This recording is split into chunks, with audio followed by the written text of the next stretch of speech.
અમદાવાદના હાટકેશ્વરમાં રહેતા પરિવારે ગણેશ સ્થાપના કરી છે, જેમાં અનોખી થીમ સાથે પરિવારે ગણેશજીની સ્થાપના કરી છે। મોબાઈલના વધુ પડતા ઉપયોગ ન કરવાનો સંદેશ આપ્યો છે। બાળકોમાં વધી રહેલા મોબાઈલના વળગણને ચિંતાજનક ગણાવ્યું છે। મોબાઈલના વધુ પડતા ઉપયોગને અટકાવવાનો ઉદ્દેશ્ય છે આ થીમમાં। મોબાઈલને કારણે બાળકોના શિક્ષણ પર અસર પડતી હોવાનો સંદેશ આપ્યો છે।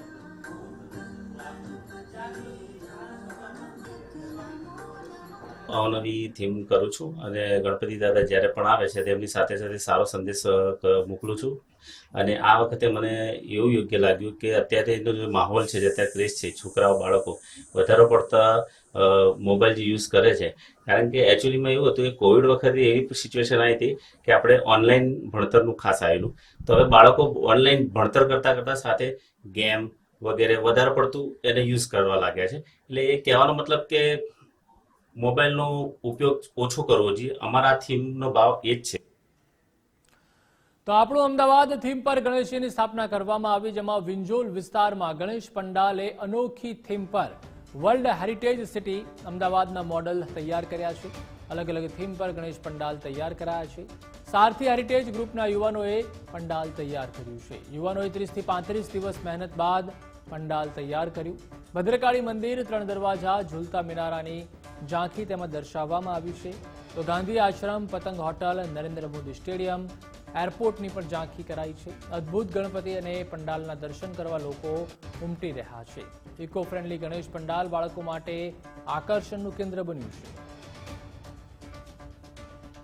આપણું શહેર છે એની અંદર ઘણા બધા નાના બાળકો એવા પણ છે કે જે લોકોએ આને જાણતા પણ નથી, કે ઘણી બધી વસ્તુઓ એમણે જોઈ પણ નથી। તો અમે વિચાર્યું કે એમને આપણે પોતાની સોસાયટીમાં જ અમે એમને બતાવીએ, અને એના માટે અમે એક પ્રાચીન અને અર્વાચીન એમ 2 પ્રકારે અમે અમદાવાદની મોડલ્સ બનાવવામાં આવ્યા। એમાં પ્રાચીનમાં કેટલાક મોડલ્સ છે જે લાલ 3 દરવાજા છે, એની અંદર બીજું છે સાબરમતી આશ્રમ છે।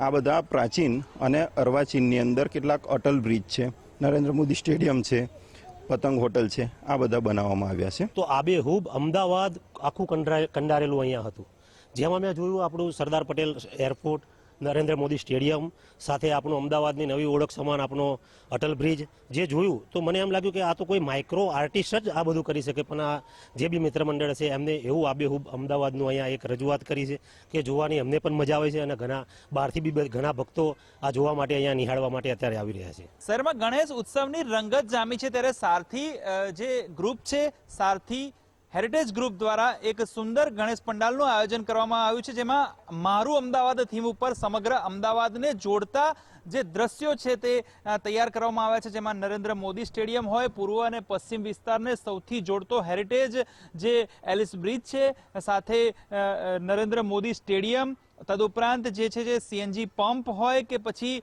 જે ભદ્રકાળી મંદિર સાથે વિસ્તારના જે હેરિટેજ વિભાગ છે તે તમામ દર્શાવવામાં આવ્યો છે। મહત્વની વાત છે કે એરપોર્ટ, અમદાવાદ શહેરના પૂર્વ પશ્ચિમના વિસ્તારને જોડતા bridge, Ellis bridge, Sabarmati riverfront તથા અટલ બ્રિજ જેવા મોડલ તૈયાર કરવામાં આવ્યા છે। આસપાસના વિસ્તારોમાંથી લોકો આ અદ્ભુત ગણપતિ પંડાલના દર્શન કરવા મોટી સંખ્યામાં અહીં પધારતા હોય છે। અહીંના જે હેરિટેજ જે ગ્રુપ છે, હેરિટેજ ગ્રુપના જે સભ્યો છે તેમને 30 થી 35 દિવસની મહેનત કરીને સમગ્ર જે આ પંડાલ છે તે પોતાના જાતે બનાવવાનું જે કાર્ય કર્યું છે, અને ખાસ અદ્ભુત જે આખું અમદાવાદ મારું અમદાવાદની થીમ ઉપર પતંગ હોટલ હોય કે પછી અમદાવાદના પૂર્વ પશ્ચિમને જોડતા હેરિટેજ જે કેન્દ્રો છે તે ખાસ અહીં દર્શાવવામાં આવે છે, અને સુંદર રીતે ભગવાન જે ગણેશજીની જે મૂર્તિ કહેવાય, ઇકો ફ્રેન્ડલી મૂર્તિનું અહીં સ્થાપન કરવામાં આવ્યું છે, અને જે